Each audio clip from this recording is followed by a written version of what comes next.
আমাদের চ্যানেলে নতুন হলে লাইক এবং সাবস্ক্রাইব করে পাশে থাকবেন। আজকে আমরা ঢাকা বোর্ড 2020 এর পরিসংখ্যান সৃজনশীল প্রশ্নের সমস্যা সমাধান করব। চলো দেখি 1 নম্বর প্রশ্ন কি আছে।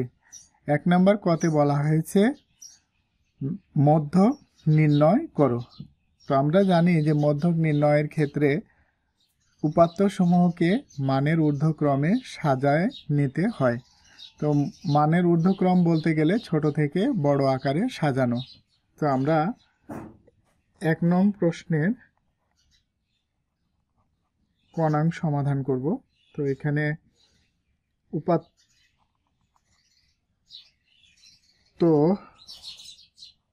সমূহকে মানের ঊর্ধ্বক্রমে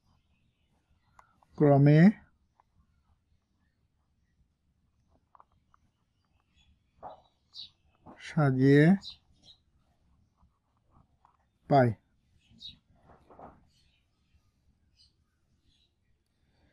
তো সবচেয়ে ছোট হলো 18, তারপরে বড় হলো 19, 21, তারপরে 22, 24, 26, 27, 28,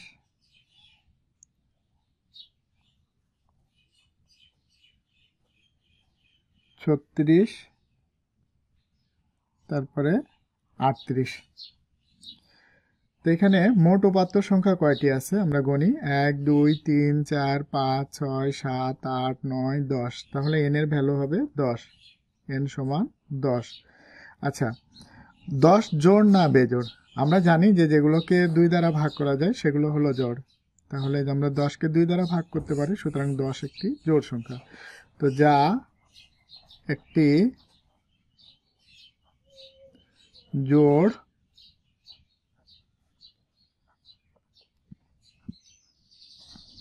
সংখ্যা। তো জোড় সংখ্যা হলে মাঝামাঝি পদ হবে 2টা। তো সেক্ষেত্রে আমাদের মধ্যক নির্ণয়ের সূত্র হবে মধ্যক সমান n/2 তম পদ যোগ n/2 প্লাস 1 তম পদ বাই 2। আচ্ছা, তাহলে n সমান আমরা কত জানি? 10। তাহলে n পরিবর্তন করে লিখব 10। 10/2 তম পদ যোগ 10/2 প্লাস 1 তম পদ বাই 2। তো 10-এর অর্ধেক কত? 5 তম পদ যোগ 6 তম পদ, অর্থাৎ 10-এর অর্ধেক হলে 5, তার সাথে 1 যোগ করলে 6, 6তম পদ বাই 2। এখন 5তম পদ কত আমরা দেখি। 1 2 3 4 5। তাহলে 5তম পদ হলো 24 যোগ 5-এর পরে হলো 6, 6তম পদ। তো 6তম পদ হলো 26 বাই 2। তাহলে আমাদের কি হলো? 24 আর 26 যোগ করলে 50 বাই 2। তাহলে কত হলো? 25। নির্ণয়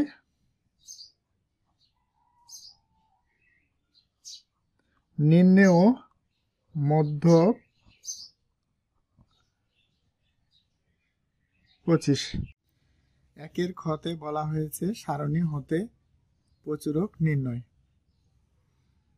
তো আমরা জানি সর্বাধিক গণসংখ্যা যে শ্রেণীতে আছে সেই শ্রেণীটা হলো প্রচুরক শ্রেণী। তাহলে আমরা লিখব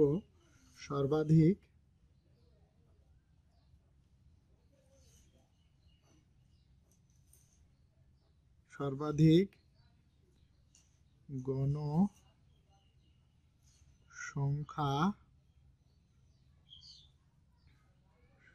গণসংখ্যা 13 আছে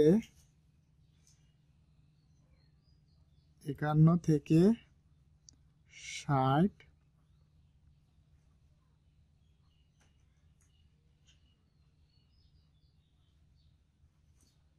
শ্রেণীতে। সুতরাং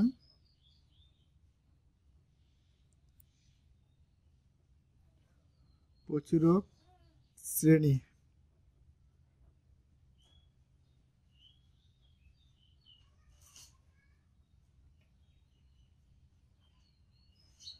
শ্রেণী 51 থেকে 60।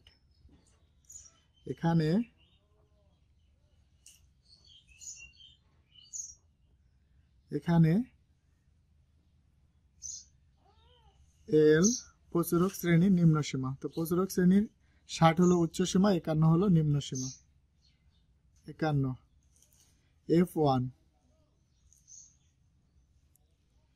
F1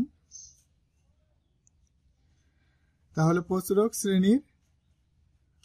শ্রেণী গণসংখ্যা 13 মাইনাস তার আগের শ্রেণীর গণসংখ্যা 8। 13 থেকে 8 বাদ দিলে 5।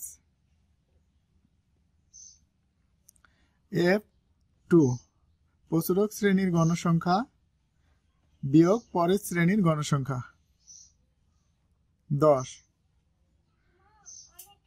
3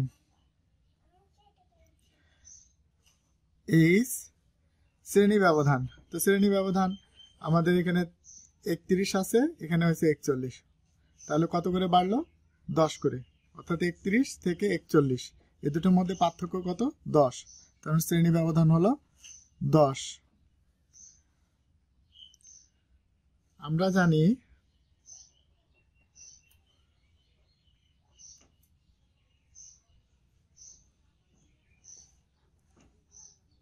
আমরা জানি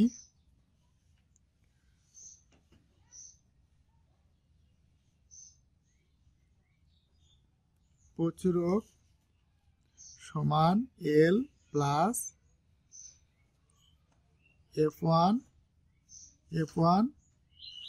প্লাস F2 ইন্টু H। এখন আমরা মানগুলো বসাবো। L এর মান আমরা কত জানি? 51। তাহলে L পরিবর্তন করে আমরা লিখব 51 প্লাস F1 এর মান জানি কত? 5। তাহলে আমরা F1 লিখব 5 বাই 5 প্লাস F2 আমরা কত জানি? 3 ইন্টু H আমরা কত জানি? 10। তাহলে এখানে হলো 51 প্লাস 5 10 আর 5 গুণ করবো, যেহেতু 10 উপরে আছে, তাহলে 5 10 50 বাই 8। এবার 50-কে 8 দ্বারা যদি ভাগ করি তাহলে আমাদের হবে, ক্যালকুলেটরের সাহায্যে 50-কে 8 দ্বারা ভাগ করলে আমরা পাবো 6.25। তাহলে আমাদের এই দুটো যোগ করলে হবে 57.25।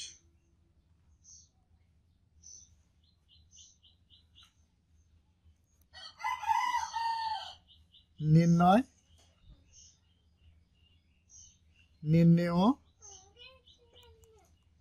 প্রচুরক 57.25। 1 নংয়ের গ নাম্বার প্রশ্নের সমাধান।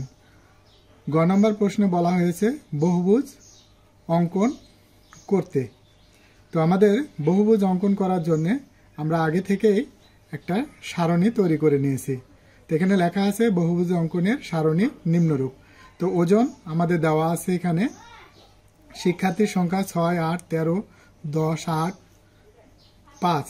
এখন মধ্যমান বের করতে হবে, অর্থাৎ এই শ্রেণীর মধ্যমান বের করার নিয়ম আমরা জানি, শ্রেণী উচ্চ সীমা আর নিম্ন সীমা যোগ করে 2 দিয়ে ভাগ। তাহলে আমরা সেটা ক্যালকুলেটরের সাহায্যে করতে পারি। তো ক্যালকুলেটরে যদি আমরা করি তাহলে এখানে 31 যোগ 40 ইজিক্যাল টু ভাগ 2, তাহলে কত পেলাম 35.5। তাহলে শ্রেণীর মধ্যমান হবে 35.5। যেহেতু 31 আর 41 এই দুটার মধ্যে আমরা সবসময় প্রথম শ্রেণীর নিম্ন সীমা আর দ্বিতীয় শ্রেণীর নিম্ন সীমা এই দুটার মধ্যে পার্থক্য কত, এই পার্থক্য হলো 10। তাহলে শ্রেণী ব্যবধান বের হলো 10। এবার যদি আমরা 10 করে যোগ করি তাহলে এখানে কত হবে 45.5। তারপর আবার যদি 10 যোগ করি, যেহেতু আমাদের 10 শ্রেণী ব্যবধান 10, তাহলে আমরা 10 করে যোগ করে যাব। তাহলে এখানে হবে 55.5, তারপর 65.5, তারপর 75.5, তারপরে 85.5। তাহলে আমরা এটা সহজ একটা টেকনিক শিখলাম যে আমরা যদি একটা বের করে অর্থাৎ যোগ করে শ্রেণী নিম্ন সীমা আর উচ্চ সীমা যোগ করে 2 দিয়ে ভাগ করে যে একটা বের করে নেব, আর শ্রেণী ব্যবধান কত তত করে আমরা যোগ করে যাব, তাহলে হয়ে যাবে। এখন এই ছক কাগজ অঙ্কনের জন্য আমাদের কিছু ভাষা লিখতে হবে ছক কাগজ অঙ্কনের জন্য। তাহলে আমরা এখানে লিখব যে ছক কাগজে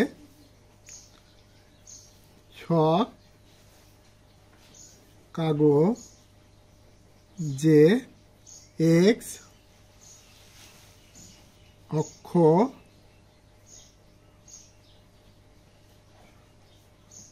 বরাবর শ্রেণীর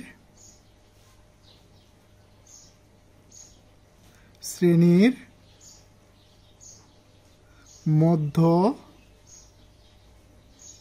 বিন্দু। এক্ষেত্রে এটা সহজ একটা ট্রিক আমরা বলে দিই। যদি আমাদের শ্রেণী ব্যবধান 10 হয় তাহলে সেক্ষেত্রে প্রতি ঘর সমান 2 একক, আর শ্রেণী ব্যবধান যদি আমাদের 5 হয় তাহলে সেক্ষেত্রে প্রতি ঘর সমান 1 একক ধরব। এক্ষেত্রে প্রতি ঘর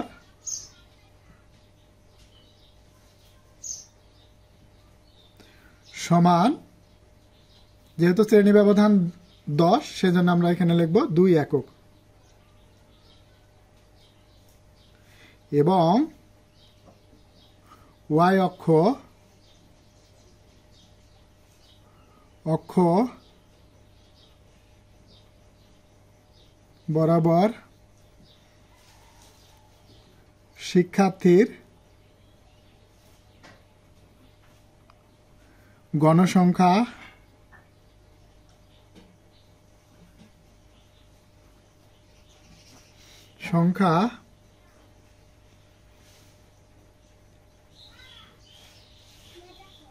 ধরিয়া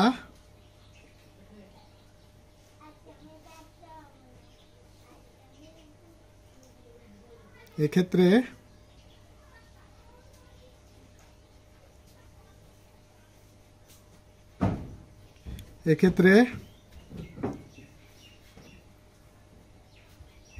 প্রতি ঘর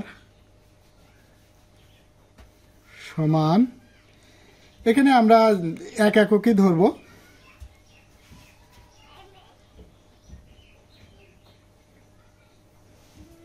সরি, এখানে গণসংখ্যা ধরিয়া হবে না, এটা কাইটা দিয়া এখানে লিখব 1 একক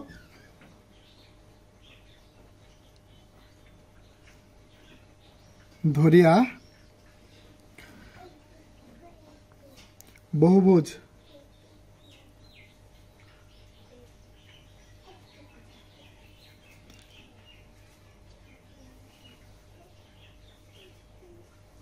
অঙ্কন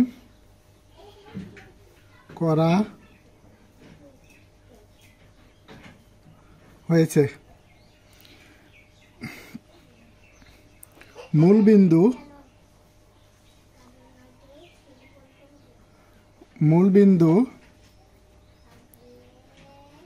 0 ও থেকে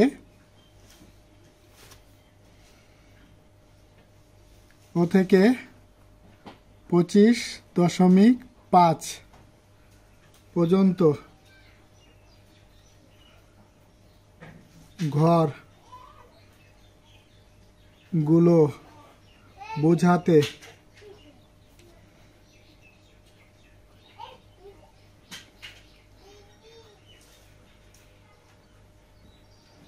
ছেদ চিহ্ন ব্যবহার করা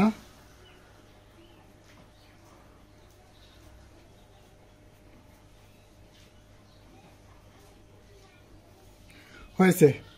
তাহলে আমরা কি লিখলাম? ছক কাগজে x অক্ষ বরাবর শ্রেণীর মধ্যমান, এক্ষেত্রে প্রতি ঘর সমান 2 একক, এবং y অক্ষ বরাবর শিক্ষার্থীর গণসংখ্যা, এক্ষেত্রে প্রতি ঘর সমান 1 একক ধরিয়া বহুভুজ অঙ্কন করা হয়েছে। মূলবিন্দু ও থেকে এত পর্যন্ত ঘরগুলো বোঝাতে ছেদ চিহ্ন ব্যবহার করা হয়েছে। এবার আমরা এখন গ্রাফ অঙ্কন করব। যেহেতু আমাদের গ্রাফের ভাষা লেখা হয়ে গেছে, এখন আমরা গ্রাফ অঙ্কন করব। তবে আমরা এখানে বলে দিই, যদি আমরা এখানে যদি আমরা লিখি যে আমরা এটাকে, যেহেতু এখানে বলা হয়েছে 2 একক সমান 1 ঘর, তাহলে 1 একক সমান কত হবে? 1 একক সমান হলে কম হলে ভাগে যায়। আর যদি বলা হয় এখানে, তাহলে শ্রেণী ব্যবধান কত? শ্রেণী ব্যবধান 10, তাহলে 10 একক। 10 একক সমান হলো কত? এই হাফ গুণ হলো 10, তাহলে 5 দুগুণী 10, তাহলে কয় ঘর হলো? 5 ঘর। কিন্তু আমাদের গ্রাফে এখানে দেওয়া আছে কি, এখান থেকে একটা লাল মোটা থেকে কালো মোটা পর্যন্ত 5টি করে ঘর দেওয়া আছে। এখন আমরা এর সাহায্য নিয়ে, আমরা এই টেবিলের সাহায্য নিয়ে আমরা গ্রাফ অঙ্কন করব। তো আমাদের এখানে এই 6 মধ্যমানটা দেওয়া আছে 35.5-এর। তো 35.5 এখানে লেখা আছে। তাহলে 1 একক সমান 1 ঘর যদি হয়, তাহলে 6 একক সমান 6 ঘর, তার মানে 5 আর 1, তাহলে 6। তাহলে আমাদের এটা হবে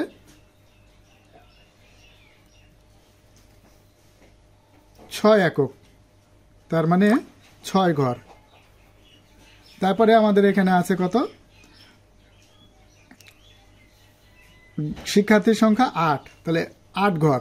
এই হলো আমাদের এখান থেকে 5, 6, 7, 8, তাহলে আমাদের এইখানে হবে বিন্দুটা। তারপরে আমাদের কত দেওয়া আছে? 13। তা 13 হলে পারে 13, তাহলে 13 গোনা দিই, 5, 10, 10, এই 15 থেকে 2 ঘর কমায় দিলে আমাদের 13 হবে, তার মানে এখানে হবে 13। তারপরে কত দেওয়া আছে? 10। তা 10 হলে কত হবে?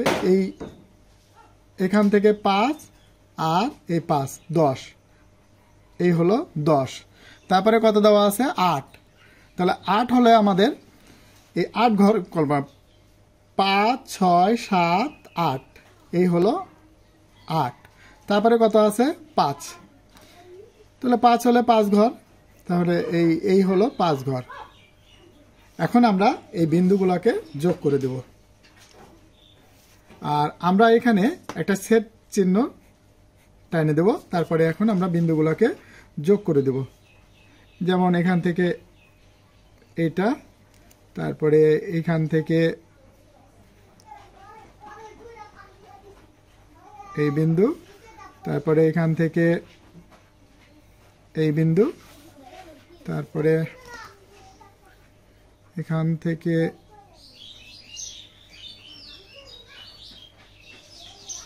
এই বিন্দু, তারপর এখান থেকে এই বিন্দুগুলো আমরা সংযোগ করে দেব। আর এখান থেকে এই বিন্দু, তারপর বরাবর আমরা মিলাই দেব। তাহলে আমাদের অজীব রেখা আঁকা হয়েছে। ধন্যবাদ। চ্যানেলে নতুন হলে সবাইকে সাবস্ক্রাইব করা অনুরোধ রইল।